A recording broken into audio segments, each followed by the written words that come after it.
All right, so if you guys watch my channel, you are probably already fully aware that when it comes to what happened on January 6th, I like to kind of take a middle of the road approach to talking about this, okay? On the one hand, I don't want to sensationalize it for you guys and pretend as if this was the biggest, boldest attack on American purified democracy that we have ever seen, or that we need some sort of a Patriot Act 2.0 style response to this. But on the other hand, I also don't want to downplay it for you guys and pretend as if we weren't, a couple tiny things going differently and we would have had dead politicians on our hands. And I do genuinely think you could probably call this a failed coup attempt, even though it was sloppily executed and very uncoordinated in many ways. So I don't want to downplay it. I don't want to sensationalize it for you guys, but I do hate people who are absolute monumental hypocrites on this situation. So other than the liberals who tend to go full authoritarian in response to things like this, we also have Fox News propagandists who are the worst of the worst when it comes to being hypocrites in talking about January 6th. So we have some new information that has just come out, basically from this January 6th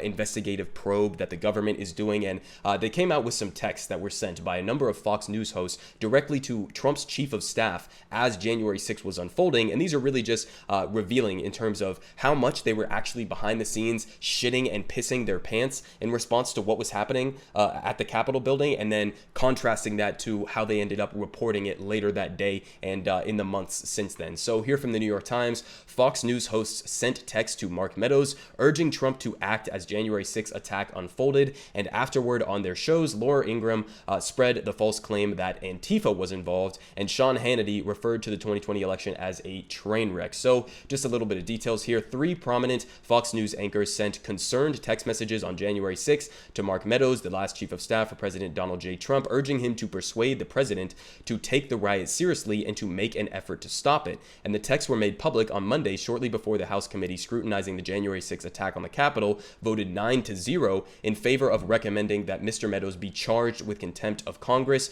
and Representative Liz Cheney, an absolute neocon ghoul, a Republican from Wyoming, she read the text out loud during this. And the texts are just part of a trove of over 9,000 documents that Mr. Meadows had turned over before he stopped coordinating with the inquiry, where sent to the former White House chief of staff by Laura Ingraham, the host of the nighttime show The Ingraham Angle, Sean Hannity, a longtime primetime host who once appeared on stage with Mr. Trump at a campaign rally, and Brian Kilmeade, the host of the morning show Fox and Friends. So those are the motherfuckers that we are going to be talking about. And without further ado, let me just tell you exactly what they sent to Mark Meadows as they were witnessing January 6th unfold. So first, from Laura Ingraham, who I'm also going to have a clip here for you guys in a second to contrast what she later reported. But here's what she was texting Mark Meadows behind the scenes, okay? Hey, Mark, the president needs to tell people in the Capitol to go home. This is hurting all of us. He is destroying his legacy. So some key parts in there: hurting all of us, obviously roping herself as a propagandist for the Trump administration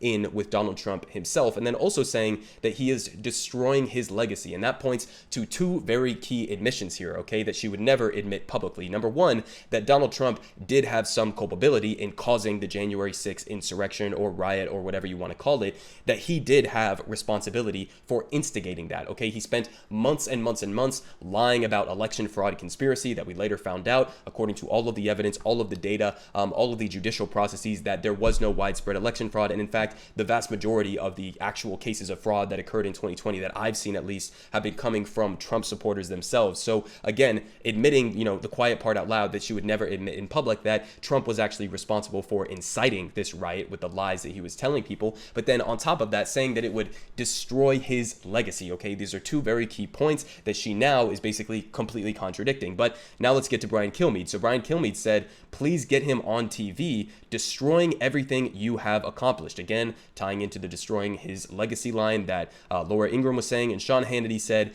can he make a statement, ask people to leave the Capitol? And Trump, of course, did end up coming out and making that sort of, talking out of both sides of his mouth statement from the back of the White House, where he was saying, you guys are great patriots, I love you all, but, maybe sort of find your way out of the Capitol, okay? So he was talking out of both sides of his mouth. That's what Trump specializes in doing. But, you see basically how they were shitting themselves behind the scenes, trying to get him to urgently address the situation, because they knew goddamn well that this was serious. They also knew that it was Trump supporters doing this, and they knew that it was Trump's fault and that this would potentially destroy his legacy. So some very key admissions there. And now let's go ahead and contrast that with just an example here from Laura Ingraham of how she completely negated everything that she was saying behind the scenes. Today, the Capitol was under siege by people who can only be described as antithetical to the MAGA movement.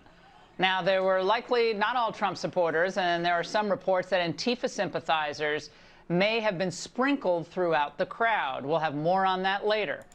Okay, so yeah, Antifa did it. All right, that's literally the line that we have been hearing for months and months and months now. Antifa did it. Okay, these guys were just deranged Trump supporters. Okay, you, Laura Ingraham, Donald Trump, Brian Kilmeade, Sean Hannity, the rest of these Trump lackeys in the media, you propagandists, you guys were the ones who were going out there and egging on this type of shit to happen. Okay, what exactly did they think was going to happen if you spend months and months and months telling people that the election was stolen from your granddaddy, Donald Trump, and the election was stolen. This is the end of democracy. Evil communists are taking over the country, okay? If you don't fight back against it, then you're going to lose everything that you love and everything that you've ever believed in. That's what you are telling people, okay? What do you think they are going to do if you tell them that from the position as the most powerful man in the world, in the president, in Donald Trump, and also from the #1 most watched TV station in the country, or news TV station in the country, in Fox News? What the fuck do you think was going to be the outcome? It was going to be inevitable, especially given that on the day of January 6th, you had Trump going out there and making speeches saying, we're going to march to the Capitol, and then, you know, getting people all riled up to the point where they wanted to go march to the Capitol. Okay, so all of this just led up to the inevitable reality that was January 6th, and these motherfuckers turned around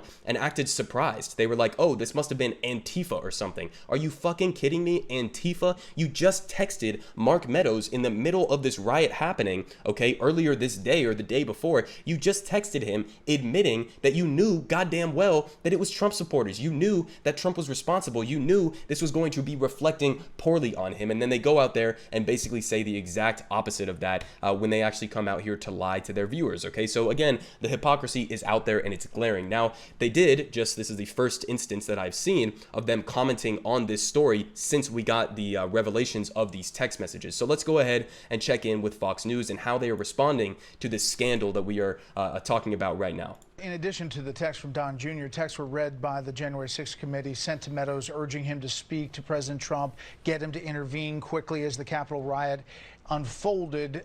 Text as well from Fox's Laura Ingraham, Sean Hannity, and Brian Kilmeade that day. That's right. Laura Ingraham told Meadows, quote, the president needs people at the Capitol to go home. Now, on the air that night, she said while you couldn't tell at the time who was in the crowd, she also said the attacks did the opposite of showing support for the president. And she said there was no license for violence or chaos.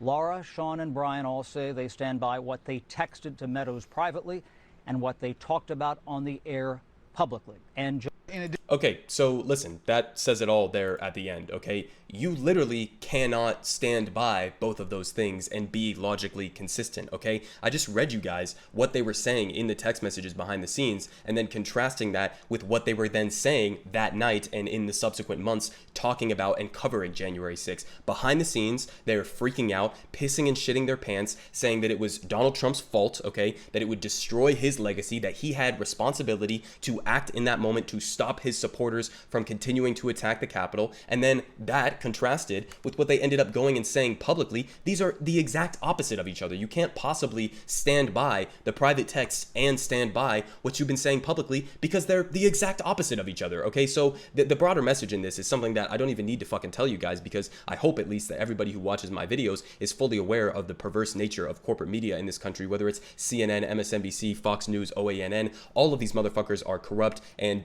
they are spewing corporate pro-capitalist, pro-imperialist propaganda on basically a 24/7 basis. But the broader sense of this is Fox News, okay, the #1 news station in the country, they are absolutely deranged, and none of these motherfuckers, none of these right-wing propagandists actually believe a single goddamn thing that they are saying. They are perfectly willing to text things behind the scene. They're text things behind the scenes in coordination, literally directly with the Trump administration, okay? So again, you see the interplay of corporate media and state media, and something that I always say to get people to understand this dynamic is, you know, we as Americans Americans, we like to make fun of, clips of North Korean state propaganda or Russian propaganda or Chinese propaganda. And we say, look at these crazy state media propagandists and how goofy they are in defending, in a knee-jerk reactionary way, defending the state. Well, okay, there is no difference between state propaganda in more authoritarian countries that don't have a supposed free press versus our country that supposedly has a free press. But the free press is owned by capitalist corporations that have the same exact interests as the state, which has been completely captured by those same capitalist interests. Okay, so basically, when you have a state that is completely captured by